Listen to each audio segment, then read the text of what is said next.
Hello lovelies, అందరూ ఎలా ఉన్నారు? సైక్లోన్ అంటున్నారు కదా, so please stay indoors and take care. Let's dive into the video అనమాట. సో ఈ వీడియోలో నిన్న మార్నింగ్ నుంచి నైట్ వరకు లైవ్లో జరిగిన విషయాలన్నిటి గురించి మాట్లాడాలనుకుంటున్నాను. అలానే ఈ వీడియోలో నాన్న వచ్చిన తర్వాత అమ్మ దూరం అయింది అనేది టైటిల్ పెడదాం అనుకుంటున్నాను. ఎలా ఉంటుందో మీరే కామెంట్ సెక్షన్లో చెప్పండి. ఎందుకంటే భరణి గారు వచ్చిన తర్వాత నుంచి తనుజ మాధురిని అసలు పట్టించుకోవట్లేదు, మాధురితో దూరంగా ఉంటుంది అనే మాట నేను అనడం కాదు, అది మాధురి గారే కన్ఫర్మ్ చేశారనమాట. సో అసలు ఏం జరిగింది, నిన్న ఎవరెవరికి గొడవలు అయ్యాయి, తనుజ వర్సెస్ మాధురి ఎందుకయింది, తనుజ వర్సెస్ దివ్య ఎందుకయింది, ఇవన్నీ తెలియాలంటే వీడియో చివరి వరకు చూడండి. నచ్చితే లైక్ చేసి సబ్స్క్రైబ్ చేయండి గైస్ ప్లీజ్. నేను 500 సబ్స్క్రైబర్స్ అవ్వాలని వెయిట్ చేస్తున్నాను అనమాట. So let's dive into the video. ఈ వీడియోలో నిన్న మార్నింగే సాంగ్తో స్టార్ట్ అవుతుంది, లేస్తారు. దెన్ కాసేపు తర్వాత అందరూ మాట్లాడుకుంటారు, వంటలు చేసుకుంటారు, ఒక్కొక్కరు ఒక్కొక్క దాని గురించి. నామినేషన్స్ నిన్న ఎలా అయితే జరిగాయి, శ్రీజ వస్తుందా లేకపోతే భరణి గారు వస్తారా, ఎవరు వస్తారు అన్న క్యాలిక్యులేషన్లో చాలామంది శ్రీజ భరణి గారు అనే చెప్తారనమాట. దాని తర్వాత కాసేపటికి బిగ్ బాస్ నిన్న మనకి వీడియోలో చూపించినట్టు బిగ్ బాస్ శ్రీజాని అండ్ భరణిని ఎంట్రీ ఇస్తారు. వాళ్ళిద్దరు కూడా ఒకరి తర్వాత ఒకరు మాట్లాడుకుంటూ ఉంటారు. శ్రీజాని చూడంగానే మన మాధురి గారికి ఆల్రెడీ టెన్షన్ స్టార్ట్ అయిపోతుంది. అండ్ సంజన గారికి ఇచ్చిన పనిష్మెంట్, కేప్ పనిష్మెంట్ ఏదైతే ఉందో ఆ పనిష్మెంట్ని తీసేస్తారనమాట. సో ఇది ఇలా ఉండగా కాసేపు తర్వాత శ్రీజ అండ్ భరణి గారి గురించి ఒక్కొక్కరు ఒక్కొక్క పాయింట్ చెప్పమంటారు. అందులో కొంచెం రసవత్రంగా కొంచెం కాంట్రవర్సీ అయ్యే పాయింట్ గురించి మాత్రమే మాట్లాడాలనుకుంటున్నాను. సో ఆ పాయింట్లో మాధురి గారు వచ్చేసి మైండ్ యువర్ వర్డ్స్ అని చెప్తారనమాట. మనకి ప్రోమోలో కానీ ఎపిసోడ్లో చూపించినట్టు మాధురి గారు అలా అన్నప్పుడు శ్రీజ గట్టిగానే ఇస్తుంది, నేను ఎప్పుడు బిలో ద బెల్ట్ వెళ్ళి మాట్లాడలేదు, మీకులా అయితే నేను అస్సలు మాట్లాడను అని చెప్పి కొంచెం గట్టిగానే ఇస్తుంది అనమాట. And I don't take this suggestion అని కూడా చెప్తుంది శ్రీజ. అండ్ గౌరవ్ వచ్చేసరికి భరణి గారిని యువర్ వెరీ ఓవర్ కాన్ఫిడెంట్గా మీరు గేమ్ ఆడే విషయంలో కానీ ఆలోచించే విధానంలో నాకు ఓవర్ కాన్ఫిడెన్స్ అనిపిస్తారని అన్నారు. దానికి తను ఇచ్చిన ఎగ్జాంపుల్ కరెక్ట్ కాకపోవచ్చు, లైవ్ చూసిన వాళ్ళకి తెలుస్తుంది. చాలామంది అక్కడున్న వాళ్ళందరూ కూడా ఆ పాయింట్ని అగ్నెస్ట్ చేశారు. But I agree with Gaurav అనమాట. ఎందుకు why I agree with Gaurav అనేది నేను ఈ వీడియోలో చెప్తున్నాను అనమాట. ఎందుకంటే నాకు కూడా చాలాసార్లు భరణి గారు ఓవర్ కాన్ఫిడెంట్ అనిపించింది. ఎందుకంటే మీలో ఎంతమందికి గుర్తుందో నాకు తెలీదు, Kalyan and Bharani garu nominations weekend అయిపోయి నెక్స్ట్ డే నామినేషన్స్ అనగా మెయిన్ స్లీపింగ్ ఏరియా ఉంటుంది కదా, అక్కడ కూర్చున్నప్పుడు చెప్తారనమాట ఎలా బయట జనాలు చూస్తారు, ఎలా ఓట్లు పడతాయి, ఆన్ వాట్ బేసిస్ అని చెప్పినప్పుడు humanity is the main tool, humanity is the main way to reach out to peoples heart అన్నట్టు చెప్తారు ఆయన. ఇలా ఆయనకున్న క్యాలిక్యులేషన్స్ ఆయనకి చాలానే ఉన్నాయి. సో ఆయన ఆ హ్యుమానిటీతోనూ ప్రేమ, కరుణ ఇలాంటివి వాటితో ఉన్నప్పుడు జనాలు ఆయనకే ఓటేస్తారు, ఆయనకే ఆ సింపతి వస్తుంది అనే యాంగిల్లోనే ఎంతమంది వచ్చి తనుజ వల్ల దివ్య వల్ల ఆయన బాండ్స్ పోతున్నాయి అని చెప్పినా కూడా ఆ ఓవర్ కాన్ఫిడెన్స్ ఆయనకి తగ్గలేదు. ఓవర్ కాన్ఫిడెన్స్ కిల్స్ అంటారు కదా, అది లిటరలీ భరణి గారి విషయంలో నిజం అనమాట. ఆ ఓవర్ కాన్ఫిడెన్స్తోనే ఆయన ఏం చేసినా రైట్, 100 మంది వచ్చి 100 రకాలుగా చెప్పినా దట్ ఈస్ దేర్ పర్సెప్షన్, కానీ జనాల పర్సెప్షన్, ఆడియన్స్ పర్సెప్షన్ అది కాదు అనే ఇదిలోనే ఉండి ఆ ఓవర్ కాన్ఫిడెంట్తోనే ఆయన లాస్ట్ టైం ఎలిమినేట్ అయ్యాడు. ఇమాన్యుల్ సేవ్ చేయలేదని అయితే అంటున్నారు ఆయన, కరెక్టే. బట్ ఇమాన్యుల్ సేవ్ చేయకపోతే దాని అర్థం ఏంటి, జనాలే ఆయన వద్దనుకున్నారు. అండ్ ఆ ముందు వీక్ వచ్చిన ఆడియన్నే చెప్తారు అసలు మిమ్మల్ని పంపించేద్దాం అనుకుంటున్నాం మేము అని కూడా చెప్తారనమాట. సో నాకు అదొక పాయింట్ గౌరవ్ చెప్పింది, it's justified to that particular over confidence అనే పదానికి ఇట్స్ జస్టిఫైడ్ అనిపించింది. నా ఇంకో ఎగ్జాంపుల్ ఏంటంటే మొన్న ఆయన ఎలిమినేట్ అయిపోయిన తర్వాత బస్లో చెప్తారు, నాకు బయట వస్తే భరణి ఇలానే ఉంటాడా అని శివాజీ గారు అడుగుతారు.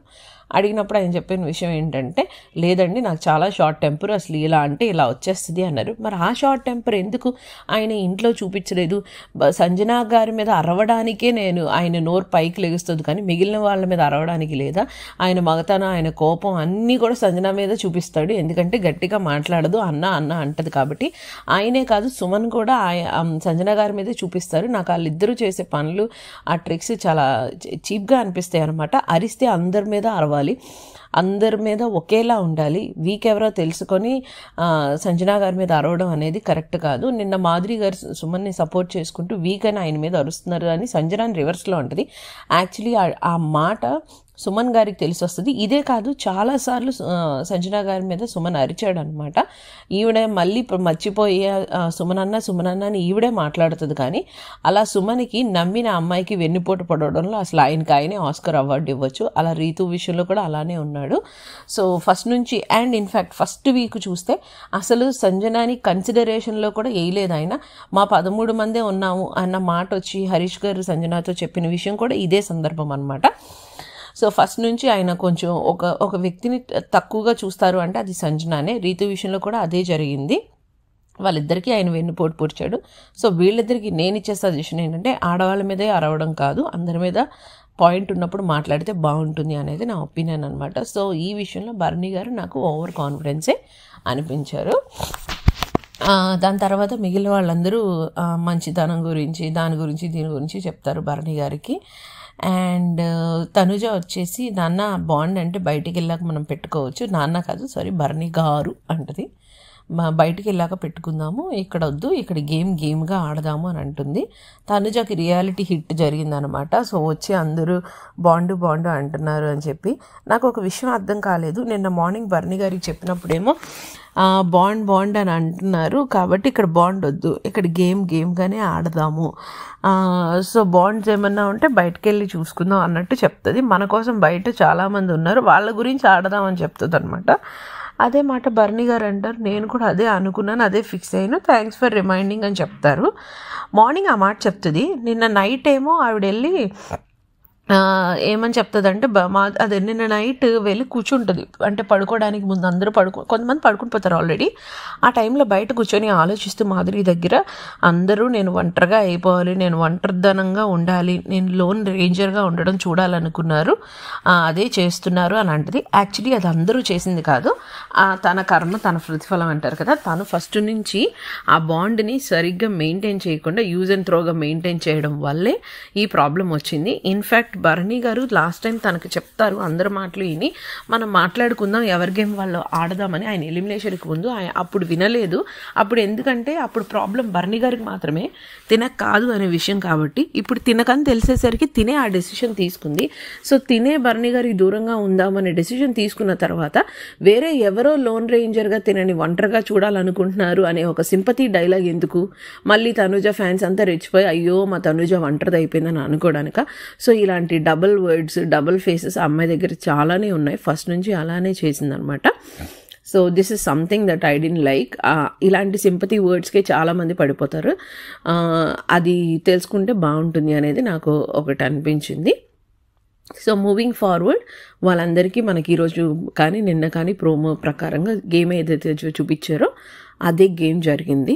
సో ఆ గేమ్లో ఏంటంటే ఒక బాక్సెస్ ఇచ్చారనమాట. ఒక ప్లేస్మెంట్ రెడ్, ఒక ప్లేస్మెంట్ బ్లూ, ఒక ప్లేస్మెంట్ ఇచ్చారు. ఈ ప్లేస్మెంట్స్లో ఎవరు ఫస్ట్ సర్కిల్ లోపల పెట్టాలి, ఫస్ట్ ఆ బాక్స్ లోపల పెట్టాలి, 2 అలానే స్టాక్ చేయాలి. అది ఎవరైతే ఉంచుతారో వాళ్ళే విన్నర్స్ అంటారు. సో ఫస్ట్ దాంట్లో ఒక సింగిల్ది మాత్రం 80% బాక్స్లో ఉంటుంది, ఎవరు భరణి గారు వాళ్ళది. కానీ పైన వేరే స్టాక్స్ అంటూ ఏమీ ఉండవు అనమాట. అవి 2 రూల్స్, ఒకటేమో సర్కిల్లో ఉండాలి, లేదా రెండోది ఒకదాని మీద ఒకటి కూడా ఉండాలి అని. సో సర్కిల్ పరంగా చూస్తే మెజారిటీ ఆఫ్ ద సర్కిల్ పరంగా చూస్తే భరణి గారు వాళ్ళది ఎక్కువసేపు సర్కిల్లో ఉంటుంది. Second point which is stacking ప్రకారంగా చూస్తే అండ్ ఫస్ట్ పాయింట్కి వస్తే భరణి గారు వాళ్ళది 80 to 90% ఉంటుంది, శ్రీజ వాళ్ళది 10 to 20% ఉంటుంది. ఇప్పుడు స్టాకింగ్ ప్రకారంగా వస్తే ఆల్మోస్ట్ ఒక 4 to 5 స్టాక్స్ పెట్టుంటారు శ్రీజ వాళ్ళు.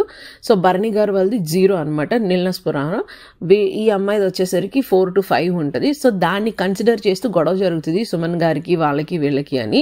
నిజంగా భరణి గారు వస్తే సుమన్ గారికి ఒంటి మీద బట్టలు నిలబడవు అనమాట, అదేంటో నాకు అర్థం కాదు. సో ఇష్టం వచ్చినట్టు అరుస్తాడు, మాట్లాడుతూనే ఉంటాడు కళ్యాణ్ తోటి. లాస్ట్కి అప్పటి వరకు మాధురి గారు వాళ్ళకే సపోర్ట్ చేస్తుంది, ఏమైతే తెలీదు పొలిటికల్ పిల్లల పార్టీ మార్చినంత ఈజీగా ఈవిడ బర్నీ గారి నుంచి శ్రీజాకి షిఫ్ట్ అయిపోయి ఈవిడొచ్చి డెసిషన్ బిగ్ బాస్ ఆవిడని అడుగుతారు. సో డెసిషన్ ఆవిడొచ్చి బిగ్ బాస్ శ్రీజ విన్నర్ అని చెప్పి అనౌన్స్ చేసేస్తుంది అనమాట.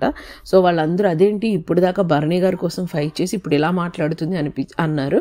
యాక్చువల్లీ నాకు కూడా అదే అనిపించింది. ఆవిడ వర్డ్స్ కూడా లూజ్ అయ్యారనమాట.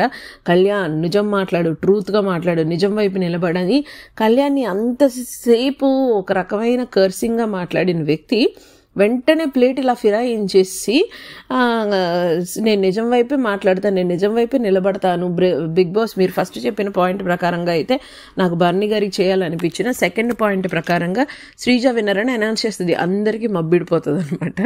ఇన్ఫ్యాక్ట్ నాకు అలానే అనిపించింది. ఏంట్రా ఈవిడ ప్లేట్ మార్చేసింది, అంతేలే పాలిటిక్స్ అలవాటు ఉంది కదా, ఈ పార్టీ నుంచి ఆ పార్టీకి మారడం వాళ్ళకి ఏమైనా కొత్త ఏంటి అనిపించింది అనమాట. సో నెక్స్ట్ రౌండ్ కూడా బాగా ఆడతారు. సో నెక్స్ట్ రౌండ్లో కూడా రెడ్ టీమ్ విచ్ ఇస్ బర్నీ గారు టీమ్, అందులో ఒక్కటి కూడా ఉంచలేరు.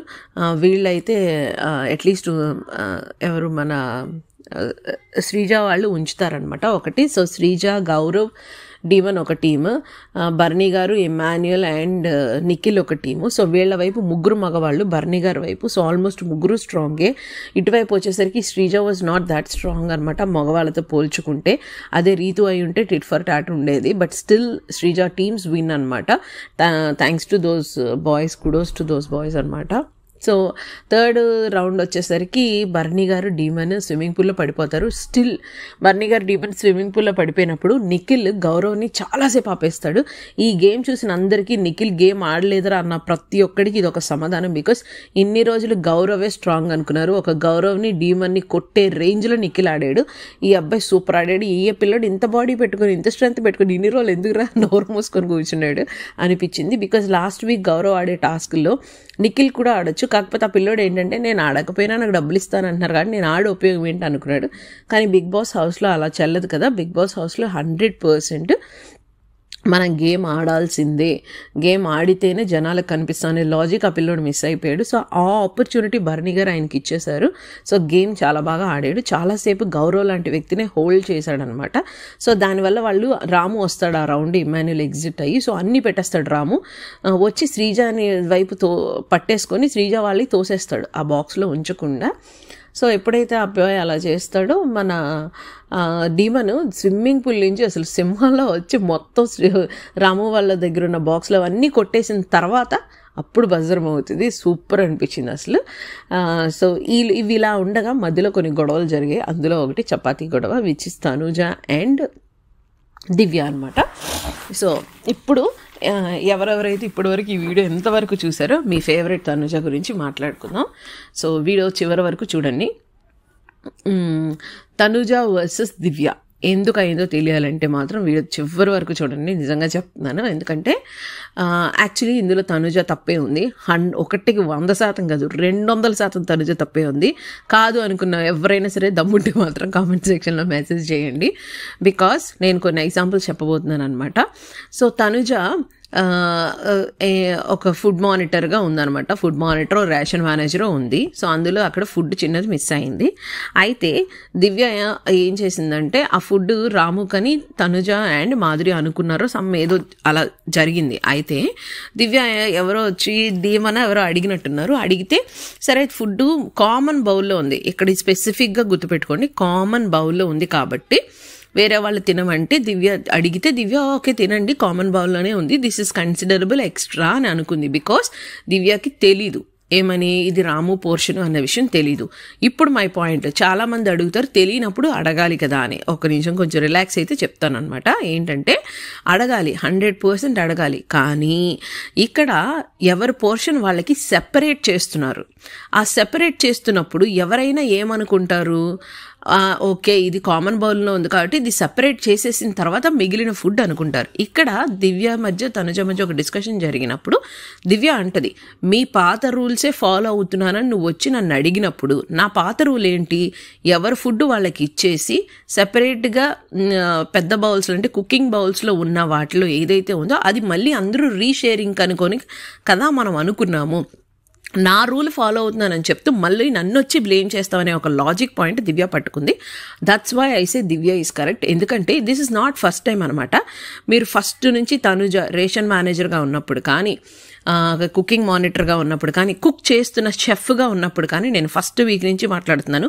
ప్రతిసారి ఒక న్యూసెన్స్, నాన్ సెన్స్. నేను ఇదే పాయింట్ మీద శ్రీజ లాస్ట్ టైం అవన్నీ నామినేట్ చేసింది. అక్క మీరు అలా చేస్తే విసుక్కుంటూ వండితే అది తినే మాకు మంచిగా అనిపించదు. కుకింగ్ చేసేటప్పుడు ఒక మంచి పాజిటివ్తో మంచి ఎనర్జీతో చేయాలనిపిస్తుంది. అప్పుడు నేను చెప్పినప్పుడు కూడా లేదు తనుజ ఇష్టంగానే చేసిందని చాలామంది మెసేజ్ చేశారు. సో నేను ఇప్పుడు మళ్ళీ చెప్తున్నాను, లేదు ఆ అమ్మాయి ఎప్పుడు వంట దగ్గర ఉన్న అరవడం, అజిమాయిషి చేయడం తప్ప ఆ రెస్పాన్సిబిలిటీని కరెక్ట్గా చేయదు. ఇన్ని రోజులు దివ్య ఎలా చేసింది, ఇన్ని రోజులు మాధురి గారు ఎలా చేశారు. వండిన తర్వాత రండి తినండి అనే ఒక్క విషయంలో తప్పితే మాధురి లాంటి వ్యక్తి కూడా వండినందుకు కానీ, పోర్షన్స్ చేసినందుకు కానీ చిరాకు పడలేదు. అందరికీ దగ్గరుండి కోరి వడ్డిచ్చింది దివ్య కానీ మాధురి కానీ. ఫస్ట్లో వచ్చిన కొత్తల్లో దివ్యకి మాధురికి మాత్రమే ఒక చిన్న ఫ్రిక్షన్ జరిగింది. అది కూడా వేరే ఫ్రిక్షన్ వల్ల అక్కడ మళ్ళీ ఫ్లేర్ అప్ అయ్యింది. ఆ విషయం నాకు సార్ కూడా క్లారిటీ ఇస్తారు వీకెండ్లో. అది తప్పించి ఇన్ని రోజులు కిచెన్ దగ్గర ఏ గొడవ లేకుండా ఎంత ప్రశాంతంగా ఫుడ్ జరిగింది. తనుజ వస్తేనే ఎందుకు గొడవలు? This is my question. Because ఎంతమందికి గుర్తుంటే తనుజ వర్సెస్ సంజన జరిగినప్పుడు రాము బలైపోయాడు ఒక ఛాయ్ దగ్గర. అప్పుడు కూడా నేను అదే చెప్పాను, ఏంటంటే తను పార్టీషన్స్ చేయాలి. నేను ఇదే ఎక్స్ప్లెనేషన్ నా పాత వీడియోలో కూడా చెప్పాను. ఎంతమంది గుర్తుంటే వాళ్ళు చూడండి. పార్టీషన్ చేయాలి. ఎలాగా? ఫుడ్ని సెపరేట్ చేయాలి. ఆ ఫుడ్ సెపరేట్ చేయాలి అదేదే రేషన్ మేనేజర్ యొక్క పొజిషన్. ఆ అమ్మాయి ఫుడ్ సెపరేట్ చేయదు, నీట్గా రెడీ అయిపోయి వాళ్ళతో మాట్లాడుతుంది. ఆ సెపరేట్ చేసేది ఎవరెవరికో అప్పగిస్తుంది. లాస్ట్ టైం రాముకి అప్పగించింది, ఈసారి మాధురికి అప్పగించింది. వీళ్ళ మనసులో ఒకటి ఉంది, వీళ్ళు చెప్పలేదు. సో దివ్య అడిగింది కుకింగ్ టీంలో ఉన్న మన నలుగురికైనా చెప్పాలి కదా అని. నిన్న నైట్ లైవ్ చూసిన వాళ్ళకి తెలుస్తుంది. దివ్య డీమన్ ఒక పాయింట్ మాట్లాడుకుంటారు, అరే తనే కదరా సెపరేట్ చేయాలి, తను సెపరేట్ చేయకపోతే అది తన రెస్పాన్సిబిలిటీ అని అన్నారు. That is my point. Last time కూడా నేను ఇదే చెప్పా, తను సెపరేట్ చేయాలి యాజ్ ఎ కుకింగ్ మానిటర్ లేదా food manager or ration manager. తను చెయ్యలేదు, దట్ ఈస్ హర్ రెస్పాన్సిబిలిటీ. కావాలి నాకు కుకింగ్ మానిటర్ కావాలని తీసేసుకుంటుంది కానీ ఆ బాధ్యతని నెరవేర్చదు. That is why lack of information, communication వల్ల తనుజ ఉన్న ప్రతిసారి గొడవ జరుగుతుంది. దివ్యాన్ని చూడండి, ఫర్ దట్ మ్యాటర్ హరీష్ గారు ఉన్నప్పుడు కానీ, సంజన ఉన్నప్పుడు కానీ నేను చెప్పాను, అక్కడ టేబుల్ దగ్గర నుంచి కదిలేవాళ్ళు కాదు. వాళ్ళ కుక్స్కి ఏం కావాలో వాళ్ళు ఇచ్చేవాళ్ళు, అండ్ కుక్స్కి ఏం కావాలో దానికి సపోర్ట్ చేసేవారు. అందరికీ పార్టీషన్ ఇచ్చేవరకు అక్కడ అందరూ ఉండేవాళ్ళు. ఈ అమ్మాయి ఒక్కటి తప్ప పైగా తన తప్పుకు కూడా ఎదుటోడు నేను నోరేసుకొని అరుస్తూ చూసారా, అందుకు మండుద్ది అనమాట. That is why my support goes to Divya. తనుజాకు మాత్రం కానే కాదు. ఇప్పుడు తనుజ ఫ్యాన్స్ ఎవరైనా గుడ్డో చేలో పడినట్టు తనకు మెసేజ్ చేసామనైతే ప్రూఫ్స్తో మెసేజ్ చేయండి, ఓకేనా? Now let's go to Tanuja versus Madhuri. Tanuja versus Madhuriలో అగైన్ తనుజానే నోరు పారేసుకుంటుంది. బట్ ఇందులో ఇద్దరు మిస్టేక్ అని చెప్తాను. అసలు యాక్చువల్లీ మాధురి గారిది చాలా తక్కువ ఉంటుంది. మాధురి గారిది ఏంటంటే ఒక kind of jealous. Bharani garu వచ్చేసిన తర్వాత ఈ అమ్మాయి నన్ను దూరం పెడుతుంది అనే ఫీలింగ్ ఆల్రెడీ మాధురి గారికి ఉంది. వేరే వాళ్ళతో కూడా చెప్తుంది అనమాట. ఆవిడ ఈ పార్టీ నుంచి ఆ పార్టీ కంటే రెడ్ టీం నుంచి బ్లూ టీంకి వెళ్ళిన వెంటనే చూడు నా ఉదయం నుంచి డిఫరెన్స్ తెలుస్తుంది, తనుజ అసలు నన్ను మాట్లాడలేదు, నాకు కనిపించట్లేదు, భరణి గారు వచ్చాక నన్ను వదిలేసింది అని చెప్తుంది అనమాట. సో ఆ పాయింట్లో ఆవిడకి ఆల్రెడీ ఆ ఫీలింగ్ ఉన్నది మనసులో. అండ్ ఆ ఫుడ్ విషయం దగ్గర కూడా చిన్న రప్చర్ ఏదైతే తనకి, దివ్యకి అండ్ మాధురికి జరిగిందో ఆ రప్చర్కి కూడా వాళ్ళు ఇరిటేట్ అయ్యారు. సో లోపలికి వెళ్ళాక చపాతీలు చేసుకుంటూ ఉన్నప్పుడు తిను రాజా చూడు చపాతీలు ఇలా వస్తున్నాయని ఎప్పుడు మాట్లాడినట్టుగా మాట్లాడకుండా చపాతీలు చూడు అసలు ఎంత తిక్కుగా ఉన్నాయో, ఇలా అసలు ఎలా చేస్తారు ఏంటి అని చెప్పి ఆవిడ చూడు ఎలా చేస్తుందో రాములా చెయ్యాలి అని చెప్తుంది. ఆవిడ అన్న మాటకి మాధురి ట్రిగ్గర్ అయ్యి నిన్న మొన్నటి దాకా రాజా అన్నావు, ఇప్పుడేమో ఇలా అంటున్నావు, నేను మీ డాడీ టీం అంటే ఆ టీం నుంచి రెడ్ టీం నుంచి బ్లూ టీంకి వెళ్ళాను కాబట్టి నువ్వు ఇలా మాట్లాడుతున్నావు కదా, నీకు సపోర్ట్ చేస్తే ఒకలాగా, నీకు సపోర్ట్ చేయకపోతే ఒకలాగా, నువ్వు ఎలా మాట్లాడతావు అని అడుగుతుంది ఆవిడ ఫస్ట్ క్వశ్చన్. సెకండ్ క్వశ్చన్ వచ్చేసి ఏంటిది, ఇన్ని రోజులు నువ్వు తిడుతుంటే నేను పడుతున్నానంటే దాని అర్థం నీ మీద ఇష్టం ఉండి కానీ నీతో తిట్టించుకోవాలని కాదు అని అంటది. అయినా సరే తనుజ రెచ్చిపోతుంది అనమాట. తెలిసిన విషయమే, ఆవిడ నోరేసుకొని ఎవరి మీదైనా రెచ్చిపోవచ్చు. ఆవిడ మీద ఏదన్నా అంటే అరవకు అరవకు అరవకు అని మాట్లాడుతుంది. అన్నిటికీ మనిషి మొహం చూసి కాకుండా వేరేగా చూసి మాట్లాడుతుంది. ఆవిడ ఒక్కొక్కసారి చేసే పనులు ఎలా ఉంటాయంటే ఎదుటోని అజమాయిషి చేయడానికి చేయడానికి, ఆ డామినెన్స్ చేయడానికే మాట్లాడినట్టు ఉంటుంది. అందరూ ఆ అమ్మాయి చెప్పిన మాటే వినాలి, ఆ అమ్మాయి కిందే ఉండాలన్నట్టు ఉంటుంది. So that is two irritating అనమాట. అలానే ఆ అమ్మాయి చేసే ప్రతిదీ ఓవర్ డ్రమాటిక్గా ఉంటుంది, దేనికి ఏడుస్తుందో తెలీదు. అలానే నేను భరణి గారు వచ్చిన వెంటనే ఇమాన్యుల్ గురించి చెప్పేసింది, నాన్న ఇలా చేశాడు ఇమాన్యుల్, అలా చేశాడని. సో నాన్నకి ఎందుకు తెలియకుండా ఉంటుంది. పబ్లిక్గా అందరి ముందు ఈ ఏదైతే నిన్న వీళ్ళలో మంచి ఏంటి చెడు ఏంటి చేంజ్ చేసుకోవాలని చెప్పారో అప్పుడైతే తెలుస్తుంది, జనాలందరికీ తెలుస్తుంది, ఓకే తనుజానే ఈ రిలేషన్షిప్ని వద్దంటుంది అన్న విషయం తెలుస్తుంది కాబట్టి అప్పుడు చెప్పేసింది. దాని తర్వాత ఏమో నేను ఒంటరిగా ఉండాలని అనుకోని అందరూ అనుకుంటున్నారు కాబట్టి నాకు ఇలా ఉంటుంది అని మళ్ళీ అందరి మీద తోసేస్తుంది అనమాట. సో ఇలా డబుల్ స్టాండర్డ్గా విధంగా మాట్లాడడానికి ఆ అమ్మాయికే చెందుతుంది. ఆ అమ్మాయిని మించి నేను ఎన్నిసార్లు ఈ సీజన్లో డబుల్ ఫేస్డ్ డబుల్ స్టాండర్డ్స్ అని పెట్టిన వ్యక్తి ఎవరన్నా ఉన్నారంటే అది తనుజానే. 100% నా ఒపీనియన్ ఫస్ట్ నుంచి కూడా ఒకటేలా ఉంది. నా ఫస్ట్ వీడియోస్ నుంచి చూస్తే చూడండి, బికాస్ తను ఎప్పుడు మారలేదు. నేనే కాదు, వేరే రివ్యూస్ కూడా చెప్పుంటారు మీకు. బికాస్ తను మారినట్టే ఉంటుంది కొన్నిసార్లు, అబ్బా అయ్యో పాపం అనిపిస్తుంది, మళ్ళీ వెంటనే మళ్ళీ బ్యాక్ టు పెవిలియన్ లేదు నేను చంద్రముఖిడా అన్నట్టు ఉండిపోతుంది అనమాట. So that is something I don't like in her, and that is not a winner quality కూడా. దట్స్ ఇట్ అండి. సో నిన్న మార్నింగ్ నుంచి ఈరోజు నిన్న మార్నింగ్ నుంచి నేను నైట్ వరకు జరిగిన విషయాలు కానీ అర్ధరాత్రి గుసగుసలు కానీ ఈ వీడియోలో నేను షేర్ చేశాను. వీడియో పూర్తిగా చూసి నచ్చితే లైక్ చేయండి, షేర్ చేయండి, సబ్స్క్రైబ్ చేయండి. బాయ్.